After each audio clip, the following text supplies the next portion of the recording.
grab your pen and pause the video as much as you need to. We're going to explore this deep sea jellyfish scene.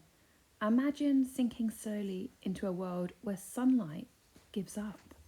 Colours glow from living bodies and the darkness feels endless. Welcome to the deep sea, Earth's most mysterious and least explored realm. So we're going to describe the whole scene.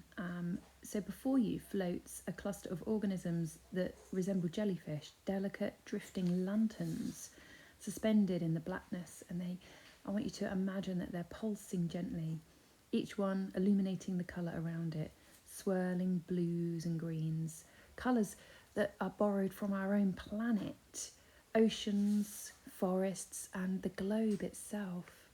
The deep sea around them is vast and still, like an untouched universe. There's no horizon, no surface, only dark water stretching into infinite space. And so good writers remember zoom in and describe the details so that they're really bringing it to life for their reader.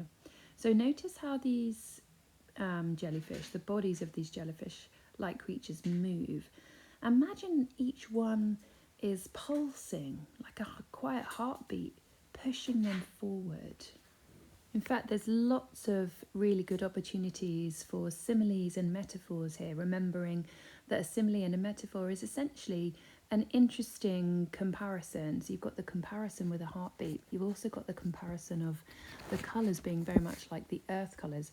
And I would recommend you Google Earthrise, that amazing photograph of the earth from space. And zoom in and look closer at the tendrils, thin shimmering threads trailing behind them, glowing faintly like fragments of starlight perhaps.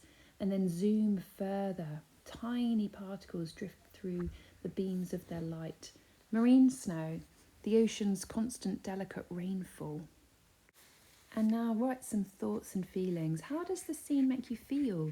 Do you find it peaceful or unsettling? Does the darkness calm you, or does the darkness pull your imagination somewhere unfamiliar?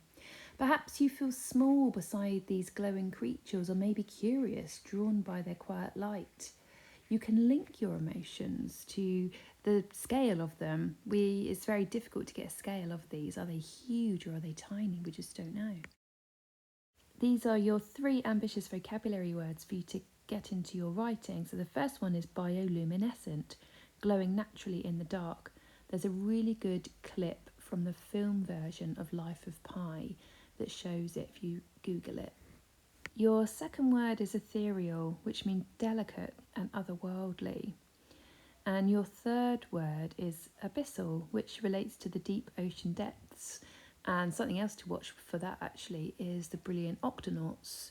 Here are some sentence stems you can use. Remember, you can get these from my blog, or you can use the the YouTube transcript. As I drifted deeper into the abyss, I noticed the glow of the creatures reminded me of. Surrounded by darkness, I suddenly realised.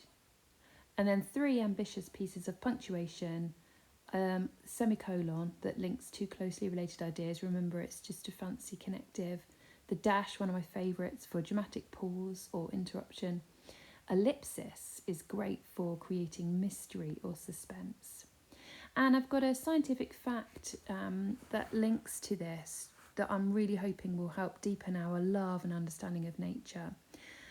Some deep sea jellyfish can produce their own light through bioluminescence, which is a chemical reaction in their bodies. It helps them to attract prey, it helps them to confuse predators, sometimes it's communication as well in the vast depths of the deep. This obviously then links to biology brilliantly, where we study ecosystems and adaptations, and it also links to physics, as bioluminescence involves energy transfer and chemical reactions that release light. Your think, pair, share, oracy task. First of all, think, how would you begin a story set in this deep sea world? What mood would you create? And then pair. With your partner, share your opening lines. Discuss how your chosen colours and your emotions and descriptions help to shape that atmosphere. And then you can share your strongest sentences to the class and be ready to explain the effect that you were aiming for. Perhaps you can get some more ideas that you can jot down from other people's sentences that they're sharing with you. I hope that you've enjoyed this creative writing session. Remember, there are lots more on my blog, and I'd love to see what you've written.